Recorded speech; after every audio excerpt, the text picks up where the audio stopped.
নমস্কার, কেমন আছেন সবাই? আমার আজকের ভিডিওতে সবাইকে স্বাগত। এখন বাজে সকাল 10টা আর এর মধ্যেই আমাদের স্নান সারা হয়ে গেছে আর আমরা ব্রেকফাস্টও করে নিয়েছি। আর এখন যাচ্ছি একটু বাজারে।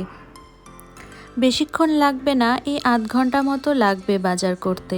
টুকটাক কিছু কেনাকাটা করব, তাই ভাবলাম সিল্কিকেও নিয়ে যাই, ওকেও একটু ঘুরিয়ে আনা হয়ে যাবে।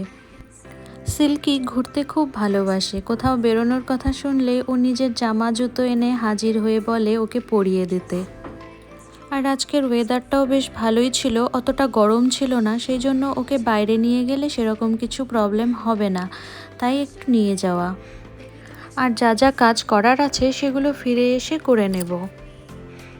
আর আজকের দিনটা একটু স্পেশাল, কারণ আজকে সিল্কির বাবার জন্মদিন।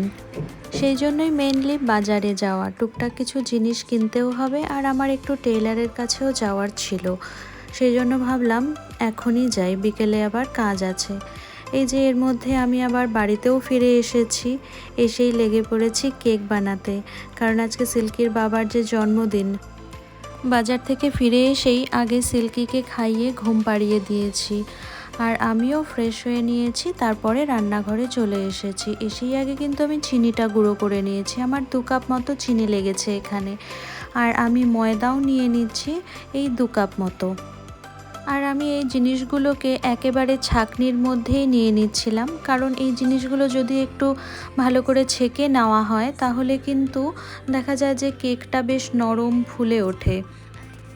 এই যে এবারে যে চিনিটা আমি গুঁড়ো করে রেখেছিলাম সেটাও কিন্তু ওই ময়দার সঙ্গে একসঙ্গেই ছাঁকনিতে দিয়ে দিয়ে ভালো করে ছেঁকে নেব।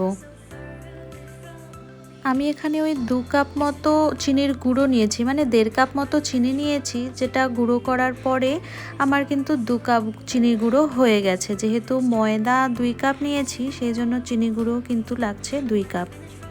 আর এখন কিন্তু বাইরে বেশ ভালোই রোদ উঠে গেছে। সকালের দিকে ততটা রোদ ছিল না, কিন্তু বেলা যত বাড়ছে গরমটা কিন্তু ততই বাড়ছে। আর চিনি গুঁড়োটা দেওয়া হয়ে গেলেই এর মধ্যে আমি দিয়ে দেব বেকিং পাউডার আর বেকিং সোডা। এই যে আমার বেকিং পাউডারের কৌটো থেকে আমি ছোট চামচের 2 চামচ মতো বেকিং পাউডার এখানে দিয়ে দিচ্ছি। আজকে আমি একটা সিম্পল কেক বানাচ্ছি, সেই জন্য বেশি কিছু উপকরণ আমার লাগছে না, কিন্তু এই যে বেকিং পাউডার আর বেকিং সোডা এটা কিন্তু কেক বানানোর জন্য খুবই একটা গুরুত্বপূর্ণ উপকরণ বলতে পারেন। তো এই যে আমি এখনই বেকিং পাউডারটা দিয়ে দিয়েছি আর এখন দিচ্ছি বেকিং সোডা। এটা আমি দিচ্ছি ছোট চামচের 1 চামচ, আগেরটা কিন্তু আমি 2 চামচ দিয়েছিলাম, আর এটা 1 চামচ দিলেই হয়ে যাবে। ব্যাস এই উপকরণগুলো এখন আমি ভালো করে ছেঁকে নেব। আর আমাকে কাজটা একটু তাড়াতাড়ি করতে হবে, কারণ সিল্কি যতক্ষণ ঘুমোচ্ছে ততক্ষণের মধ্যেই আমাকে এই কাজটা কমপ্লিট করে নিতে হবে। কারণ ও উঠে গেলে তারপর ওকে আবার জল খাওয়াতে হবে, খাবার খাওয়াতে হবে, তখন ওর কাজগুলো নিয়েই আবার ব্যস্ত হতে হবে। তাহলে আমি এবার এগুলো ভালো করে ছেঁকে নিই, নাহলে যদি লাম্পস আবার থেকে যায় তাহলে আবার কেকটা ভালো হবে না। তো আপনারা সঙ্গে থাকুন, দেখতে থাকুন পুরো ভিডিওটা। এই যে এগুলো ছেঁকে নেওয়া হয়ে যাওয়ার পরে আমি এখন চলে এসেছি আবার 2টো ডিম ভেঙে নিয়ে তার মধ্যে দিয়েছিলাম 1/2 কাপ মতোই সাদা তেল, আর দিয়েছিলাম একটা ডেয়ারি মিল্ক গুঁড়ো গুঁড়ো করে। তারপর ভালো করে ঘেটে নিতে হবে। আর ওই যেই ছাকা গুঁড়োটা ছিল আমার কাছে, ময়দা, তারপর বেকিং পাউডার, বেকিং সোডা, ওইগুলো দিয়েও আমি একটু নাড়াচাড়া করে নিচ্ছি। আর এই কেকের ব্যাটার বানাচ্ছি যে, এটা কিন্তু খুব ইম্পর্টেন্ট। এই ব্যাটার ফেটানোটা যদি খুব ভালো মতো করা যায় তাহলে কিন্তু কেকটা ভেতর থেকে একদম পুরো স্পঞ্জের মতো নরম হয়ে সেদ্ধ হয়। ব্যাস এই যে দেখুন আমার এই ব্যাটারটা হয়ে গেছে এখন কমপ্লিট। থিকনেসটা দেখে নিন, এই যে এইরকম হয়েছে। কয়েকটা চকলেটের টুকরো টুকরো এর মধ্যে এখনও দেখা যাচ্ছিল, কিন্তু অসুবিধে নেই, এটা যখন হিট পাবে তখন একাই আবার গলে যাবে। আর আমি আজকে এই অ্যালুমিনিয়ামের বাটিটা ছিল আমার কাছে, এটার মধ্যেই কেকটাকে তৈরি করে নেব। তার জন্য এটার মধ্যে একটু তেল ব্রাশ করে নিয়েছিলাম আর একটুখানি গুঁড়ো ময়দা ছিটিয়ে দিয়েছিলাম। আর কোনো কাগজ কিন্তু এর মধ্যে আমি দিইনি। আর যেই পটের মধ্যে আমি এই বাটিটাকে বসাবো সেটার মধ্যে একটুখানি লবণ দিয়ে একটা স্ট্যান্ড দিয়ে এই ব্যাস বাটিটাকে বসিয়ে দিলাম। বসানোর আগে বাটিটাকে একটুখানি ঝাঁকিয়ে নিতে হবে যেন কোনো ফাঁকা ফোকর ভেতর দিকে না থাকে। আর ওপর দিয়ে একটুখানি ড্রাই ফ্রুটস, কাজু, তারপর একটু কিশমিশ, একটু আমন্ড, এগুলো ছোট ছোট পিস পিস করে কেটে নিয়ে আমি ওই কেকের উপর দিয়ে দিচ্ছিলাম। ব্যাস আমার এখন কেক বানানোর কাজ মোটামুটি কমপ্লিট। এখন ঢেকে দিতে হবে। এই 40-45 মিনিট মতন লাগবে কেকটা তৈরি হতে। এই কেকটা কিন্তু আবার ঢাকাটা খুলে আমি একটু পরে চেক করে নিচ্ছিলাম, তখন কিন্তু একদম পুরো ফুলে উঠেছিল। আর এখন দেখুন কেকটা বানানো কমপ্লিট হয়ে গেছে। আর দেখুন পুরো স্পঞ্জের মতো নরম তৈরি হয়ে গেছে কেক আমার। আর এখন ঘরে থাকা কিছু উপকরণ দিয়েই আমি কেকটাকে ডেকোরেশন করে নেব। ব্যাস সিল্কির বাবাও অফিস থেকে বাড়িতে চলে এসেছে, এখন এই যে খেতে বসবে। তো এই সময়ই আমি কেকটাও দিয়ে দিলাম সামনে। আর মা পায়েসও করেছিল, সেটাও দিয়ে দিয়েছি। আর বাবু বাজার থেকে মাটন এনেছিল, ওটা রান্না করা হয়ে গেছে। ডাল ছিল, ইলিশ মাছ ভাজা ছিল, আর একটুখানি স্যালাড। ব্যাস এগুলোই ছিল আজকের মেনু। এই যে দেখুন আমি সিল্কির গুঁড়ো দুধ আর একটু জেমস চকলেট দিয়ে কেকটাকে সাজিয়ে দিয়েছিলাম। ব্যাস এবার মা একটুখানি ধান দুব্বা দিয়ে দিচ্ছে আর একটু পায়েসও খাইয়ে দেবে। এই যেগুলো রিচুয়ালস আছে জন্মদিনের আমাদের বাঙালিদের। তো এখন কিন্তু ঘড়িতে প্রায় রাত 10টার মতো বাজে। ওই যে দেখুন পেছনে ঘড়িতে দেখা যাচ্ছে। আর সিল্কিও কিন্তু একদম লক্ষ্মী ছানা হয়ে ওর দাদুর কোলে বসে চুপ করে দেখছিল যে ওর ঠাম্মা কি করছে। আর আমাদের বাঙালিদের জন্মদিনে কিন্তু মায়ের রান্না করা পায়েসটাই আসল। আর সেটা যদি মা খাইয়ে দেয় তাহলে তো তার তুলনাই হয় না। আর প্রচলিত কথা অনুযায়ী ওই পায়েসটা জন্মদিনের দিন খেলে নাকি দীর্ঘায়ু হয়, তো সেই জন্যই এই রিচুয়ালস।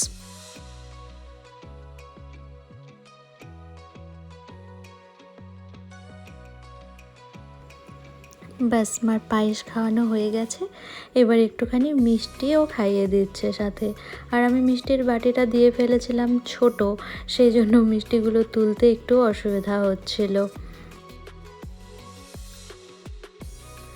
আর গতবার সিল্কির বাবার জন্মদিন দেখেছিল, কিন্তু তখনও তো খুব ছোট, সেই জন্য ওর কিছুই মনে নেই। আর এইবার একদম প্রায় অবাক হয়ে ওর বাবার এইসব পায়েস খাওয়া, মিষ্টি খাওয়া, তারপর আশীর্বাদ নেওয়া, এই সব কিছু মন দিয়ে দেখছিল। ব্যাস মায়ের আশীর্বাদ করা হয়ে গেছে, এইবার বাবু এসেছে, বাবু এবার ধান দুব্বো দিয়ে আশীর্বাদ করে নেবে। আর ভিডিওটা কেমন লাগছে অবশ্যই কমেন্ট করে জানাবেন। ভালো লাগলে লাইক শেয়ার করতে ভুলবেন না। আমরা যখন ছোট ছিলাম তখন কিন্তু এই জন্মদিনের দিনটাকে খুব উপভোগ করতাম, কিন্তু বড় হওয়ার সঙ্গে সঙ্গে এই দিনগুলোতে কেমন যেন একটু আনইজি, আনকমফোর্টেবল ফিল হয় এইসব রিচুয়ালস করলে। মানে এটা আমার ক্ষেত্রে হয়, সবার ক্ষেত্রে হয় তা বলছি না আমি। আপনাদের কেমন লাগে আপনাদের জন্মদিনের দিনটাকে, আপনারা কেমনভাবে উপভোগ করেন একটু কমেন্ট করে জানাবেন অবশ্যই। আর অনেকক্ষণ ধরে সিল্কি পাশে বসে এসব কিছু দেখার পরে এবার কিন্তু ও চলে গেছে ওর বাবার কোলে। আর এবার সিল্কিও ওর বাবার সঙ্গে একটু পায়েস, একটু মিষ্টি এসব কিছু খেয়ে নেবে। এই যে দেখুন সিল্কিকে এবার ওর দাদু পায়েস খাইয়ে দিচ্ছে। ও প্রথমে খেতে চাইছিল না, কিন্তু তারপর যখন ওকে বলা হলো যে দেখো বাবাও খাচ্ছে, তখন কিন্তু ও বেশ আনন্দ করেই এটা খাচ্ছিল। আর বাচ্চাদের তো তাই, কাউকে খেতে দেখলে তখন ওদের খেতে ইচ্ছে করে, কিন্তু একা একা খাওয়ালে সে খাওয়ারটাই কিন্তু ওরা আর খেতে চায় না।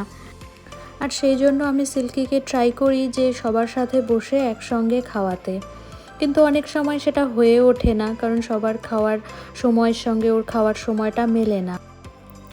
ব্যাস আমরা কিন্তু ভিডিওটার এবার শেষ প্রান্তে প্রায় চলেই এসেছি। এবার বাকি থাকলো শুধু ওই কেকটা কাটা। কেকটা কেটে কিন্তু সবাই খেয়ে বেশ ভালোই হয়েছে বলেছিল, আর বলেছিল যে আবার একদিন তৈরি করতে। যদিও এই কেক কাটাটা আমাদের রিচুয়ালসের সঙ্গে যায় না, তবুও কেকটা আমি এমনি ইচ্ছে করে খাওয়ার জন্যই বানিয়েছিলাম বলতে পারেন। আর যেহেতু সিল্কিকে কোলে নিয়ে ওর বাবা বসেছিল, সেই জন্য ওর বাবা বাঁ হাত দিয়েই কেকটা কাটছিল।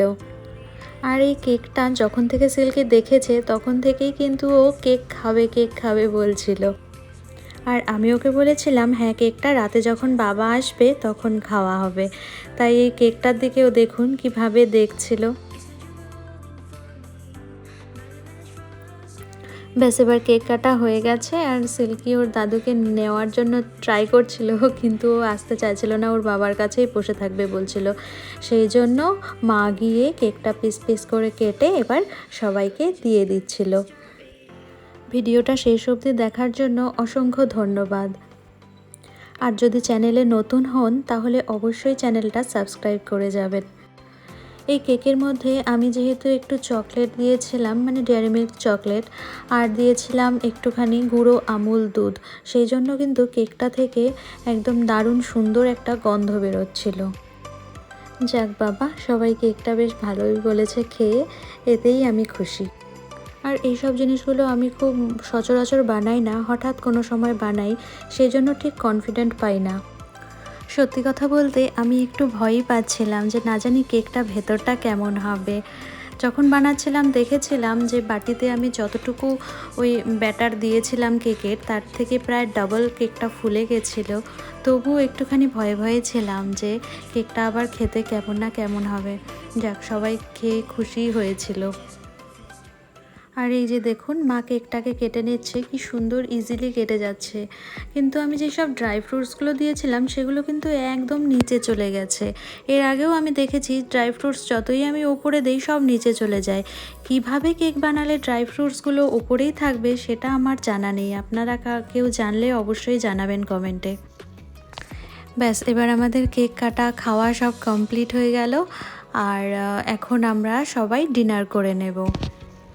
এই যে সিল্কির বাবাও উঠে গেল, কারণ হাত ধুয়ে এসে তারপর ভাত খেতে বসবে। আর বাবুকে ভাত দিয়ে তারপর আমি সিল্কিকেও খাইয়ে দিয়েছিলাম। তো আজকের ভিডিওটা এই পর্যন্তই, দেখা হচ্ছে আবার পরের ভিডিওতে। ততক্ষণ ভালো থাকবেন সবাই, টাটা।